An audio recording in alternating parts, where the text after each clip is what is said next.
Jack said, we're not broke. And that's true. The country is not broke. But the system is broken. Yes. Democracy is broken. Amen. And we've got to do something about that.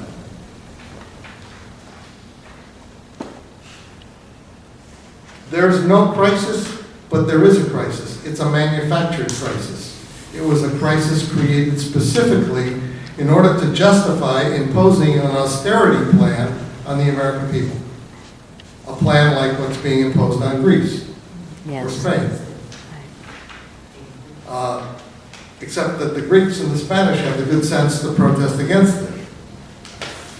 And Americans have been lulled into a kind of complacency and inactivity that we've got to figure out how to overcome.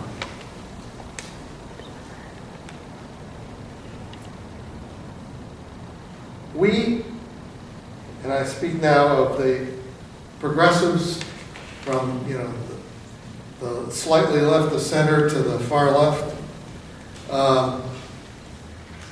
Our views today are the majority views of the American people. We are squarely in the mainstream of political thinking of the American people. It's those politicians in Washington who are the extremists.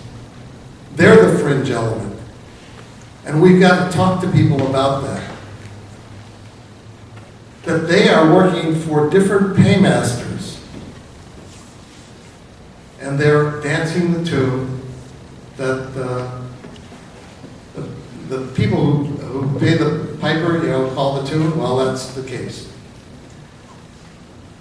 The fact that a member of Congress, from the day they are inaugurated or sworn into office to the day of the next election, they've got to raise thousands of dollars every single day in order to be competitive in any races where there's any kind of a contest.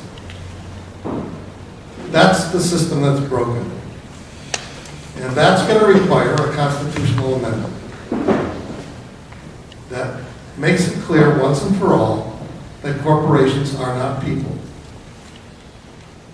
And they do not have the same rights as people.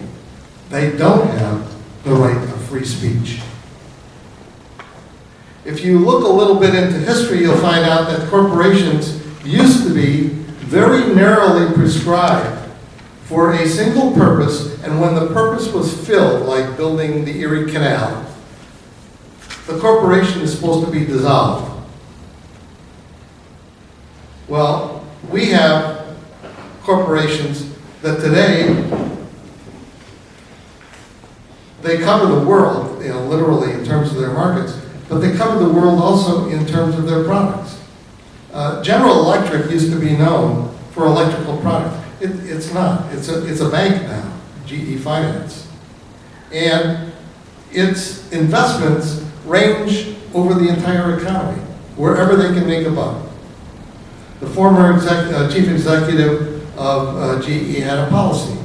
We will be number one or number two in our markets, or we'll get out of them. And so they're in this kind of ruthless objective to be number one or number two, and they're pretty good at it.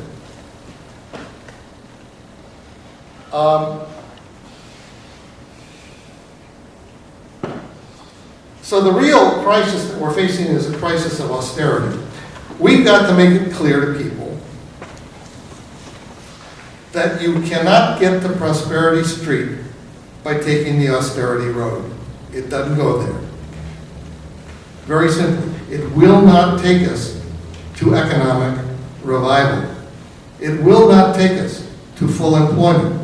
It will not overcome poverty. It will not reduce inequality. And these are the things that when you ask the American people, these are the things they care about. And that's why we're in the mainstream. There's a new survey that just been done. Blind poll. This is on Common Dreams. What they did is they took the provisions of each of the plans, the administration's plan, the Republican plan, and the Progressive Caucus plan, which in terms of sequester is called the Balancing Act. It's H.R. 505, which basically nullifies sequestration and in its place puts a number of measures that go in the other direction. They didn't tell people what these things were in terms of their partisan, but just the ideas. This is this proposal, and this is what happened.